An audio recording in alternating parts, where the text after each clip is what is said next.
Assembly is intended to be performed by a certified technician with proper tools and a safe work environment. If you don't have adequate knowledge of scooter assembly, maintenance, or repair, please seek the services of a qualified technician. You cut the straps with 10 snaps and then you take off the cardboard box. To disassembly a cage, we use a number 14mm key and an impact driver because it's a lot faster, but you could use just a ratchet.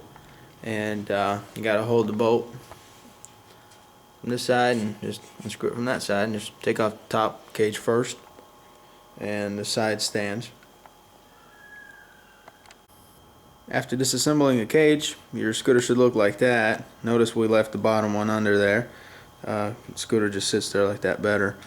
What we're going to do is put the front steering wheel on there just temporarily so that it won't be dangling. First, what we're going to do is we're going to put the steering wheel on there temporarily so it won't be just dangling there.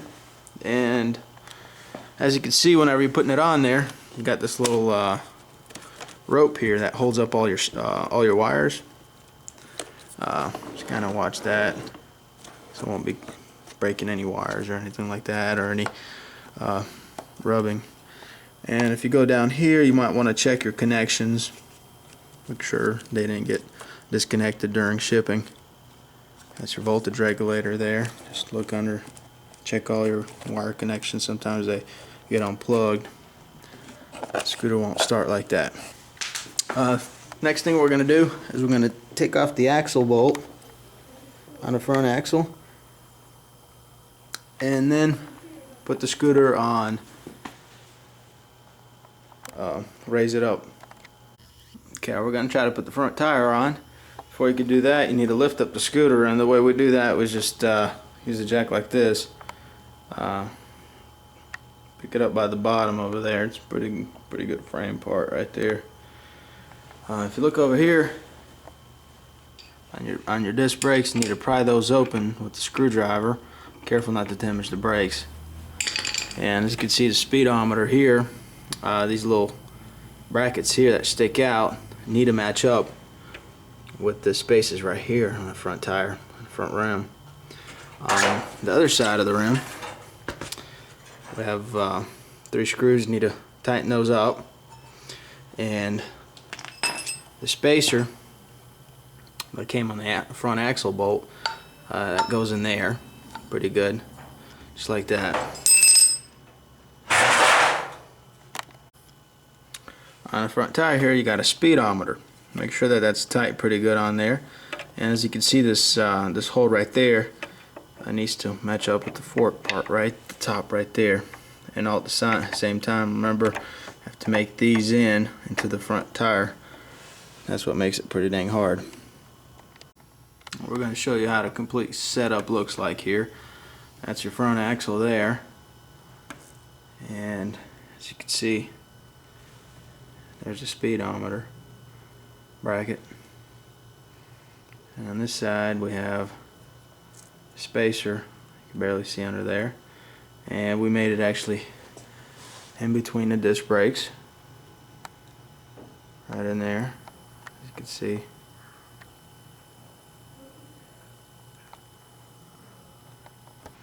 And on this side, what we're going to do is going to put the thread lock on that. Just a little bit, pretty good safety thing to do on the front tires. And tighten it up really good. On your front tire, it tells you to put it at 36 psi. That's a pretty good number there. And over here, if you look at your brake hose, see how it's routed. Make sure that it doesn't slip out of here during shipping. If it does, it could touch your tire and rub through, and you're not going to have front brakes. On this side, you have your speedometer cable that you got to watch out for, and it's pretty good. It's routed through here and tight pretty good. Sometimes if they ever come loose, the little metal thing that's inside there might fall out and speedometer will stop working. And we're just going to tighten that up and ready to go. You'll find the little bag underneath the seat with nuts, bolts, and screws necessary to complete the scooters. Over here you see you got front panel, pretty much panel there, screws, and that's the little top one, silver one. This setup here goes for your steering, the middle bolt. As you can see, that goes through there. That's the split washer there. That's your split washer. And what we're going to do is we're going to take this and I'm going to stick it right through the T there. And I'm going to put thread lock on there. And we're going to put the washer. And I got number 17 bolt there. So we're going to do all that right there.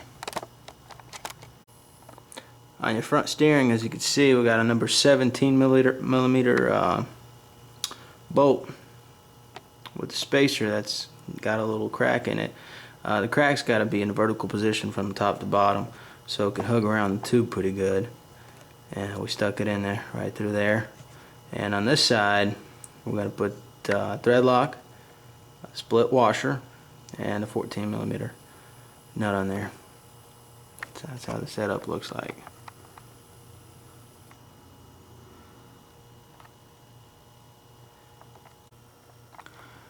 On your front steering, that was actually a 14 millimeter there, and as you can see, that's the spacer there, the little crack. It's got to face vertical.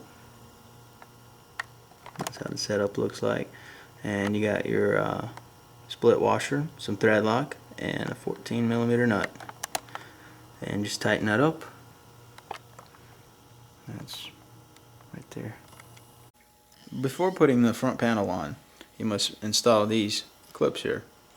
There's a front and back side to them. As you can see, the smaller hole goes to the back. That's the bigger holes in the front. So you'd put them in just like this.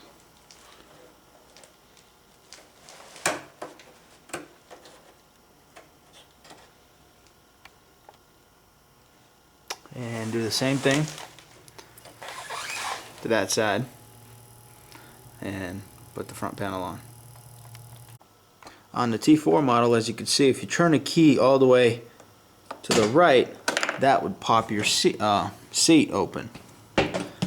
Now, if the seat doesn't close as good, over here you have a little adjuster where you could adjust it to make it that your seat would open a lot easier, or if it doesn't close as good, this is where you would adjust it right here. You could just screw this part right there in or out, just depending on the situation. Over here you can see you got the shiny number 10 millimeter, and you got a little rubber washer there. And on this side, as you can see, the overlapping on there, put a screw there, put a screw there, and the bottom one. This part is kind of hard to do. You gotta sometimes just pull two people, pull them together, and then put a screw through there. It's kind of hard. And put those screws in there as well. As you can see, the rear rack, it's pretty easy to put on. It's got number 12 millimeter bolt nut there, bolt, and there's a bolt right there. Same thing on the other side, and just tighten them up pretty good. And we're ready for the battery. Here's where the battery would go. Whenever you're filling the battery, you need to wear safety gloves, because this stuff right here is really dangerous. It'll eat right through your hands. You need to clip that part right there with clippers or a knife. Careful not to spill any. And attach this little hose on top. And what you would need to do is fill each compartment individually. There are 6 compartments in there that you need to fill. Take those out and fill them. First, you need to go up to a lower level and wait until the bubbles go away, and then fill it up to the upper level, which is this line right there. Do not go over that. If you happen to go over it, you would need to remove some. Sometimes you could still use this by squeezing it and unsqueezing it right when you're putting it in there. Unsqueeze it, try to take some out. And then, of course, you got your nuts and bolts there. You can use that piece, goes right in the bottom of that. And when you touch the wire at the top, you would use that, like this.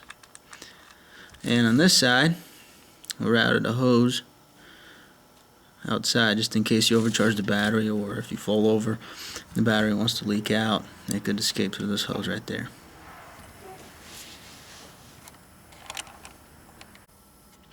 As you can see, the battery, we took the acid right up to the upper level, just to show you. You can see in there. And we usually shake it just a little bit like this, so that the bubbles that are in there go away and give us an accurate reading. And we put those in there back, little things, and ready to install the battery. I'm going to show you here how we install the battery. Right here we have a hose that's connected outside. You have one negative wire, just one black by itself, and on your positive we have two red wires.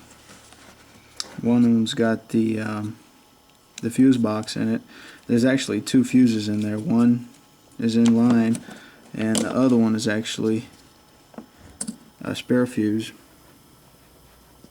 That's the inline one right there. And when that one blows, you don't have no power on the scooter. Turn the key on, and you're not gonna hear anything whatsoever. It's just not gonna work. And now we're gonna put the panel back on there, and then you also have your plastic panel that goes over top, which goes in these grooves here.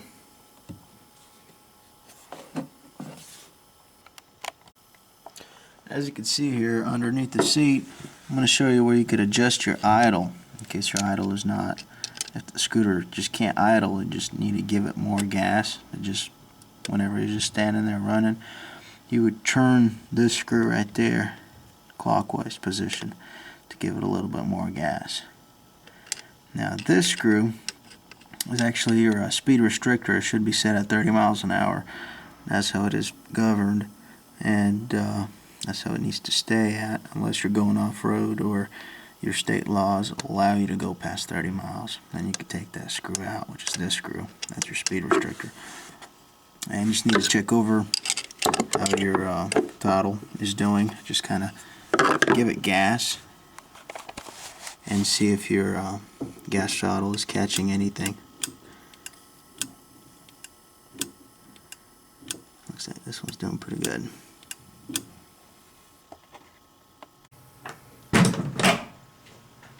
Here we're going to show you how we did this luggage here. It's not the best way, of course.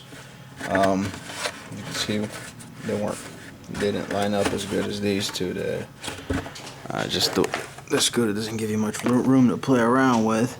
Just to show you here, you got a screw, a piece here. Sometimes you could try to make it more even by putting it straight across, but that's just the concept of it.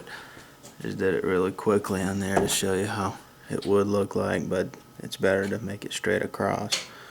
Holds a little better, kind of like this one. Just the holes didn't line up. What you could do is you could drill a hole in this metal bracket and take it all the way across over here on these shorter little pieces. And you got these little washers here with the screwdriver going through there. And these luggages are not the most strongest thing in the world. They do break. Probably the first thing that will break if you fall on a scooter.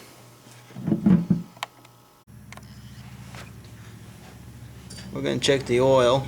You should have, as you can see, that's the middle right there. That's where your oil needs to hang out at. This is your low marker, that's your high marker, and your oil should stay right there in the middle. To properly check your oil, the scooter must be in level position. Sometimes on a kickstand or if you have somebody to hold it, they could balance it, keep it in straight position so you can check your oil. Recommend 10W40 for the scooter, and you need to change your oil first 300 miles, or kilometers actually, and after that every 1,000 kilometers. And on the bottom here,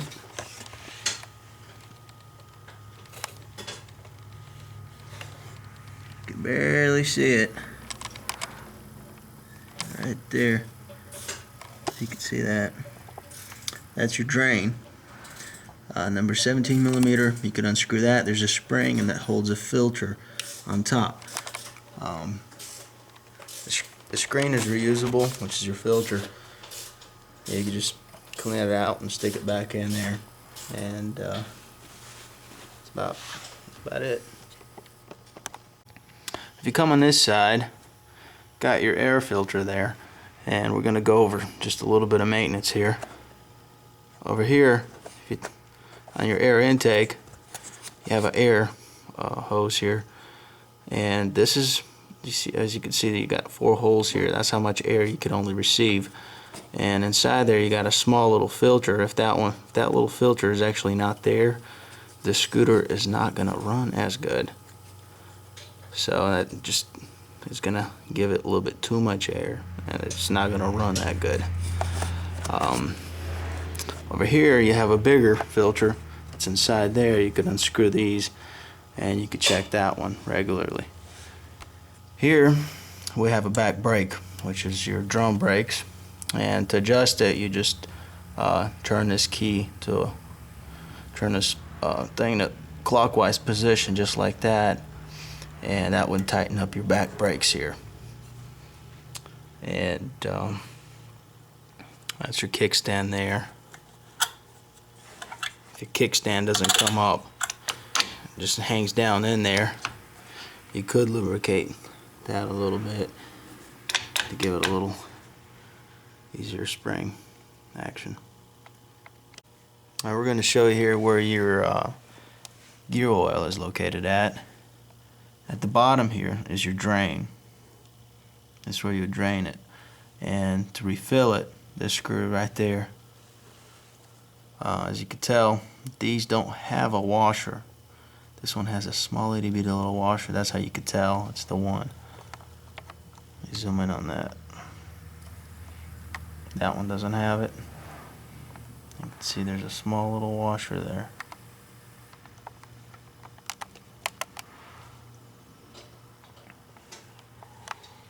So if you count it up from the very top one here, 1, 2, it's the third one, and whenever you're filling it up, basically your gear oil will start coming out over here. That's how you know that's your level, basically. Once it starts coming out, that's when you stop. Use 80 W90, what we use on that. Whenever you're installing the luggage, make sure you have enough clearance for the gas tank to put the nozzle in. You're going to need to use 93 gas, which is your premium high octane gas. It recommends 90 or above, so use it. If you use the cheaper stuff, the 87 gas, it doesn't run as good, especially if it's going through a break-in period, which is around 300 miles.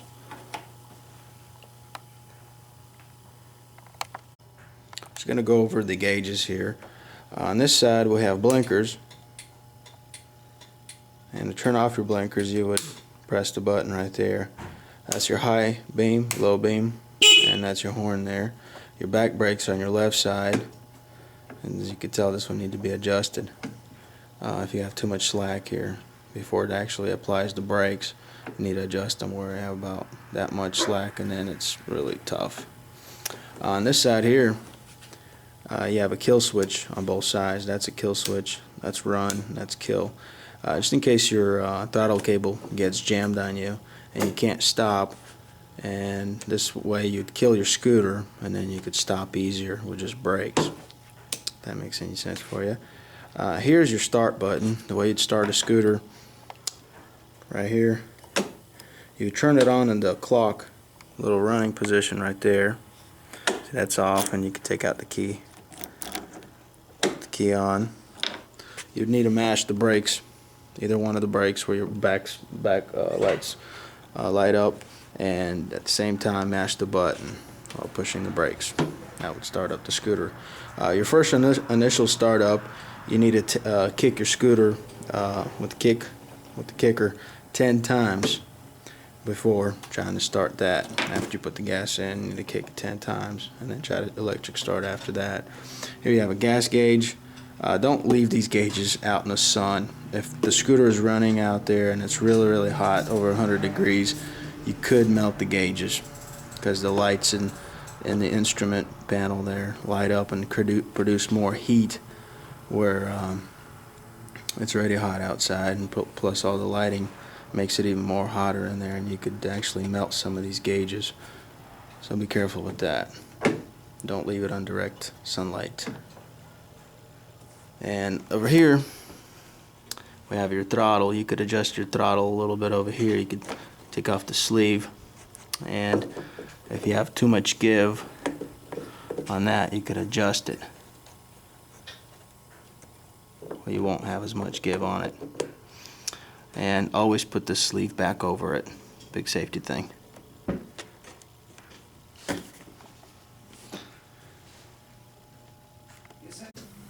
And over here you can see we got VIN number.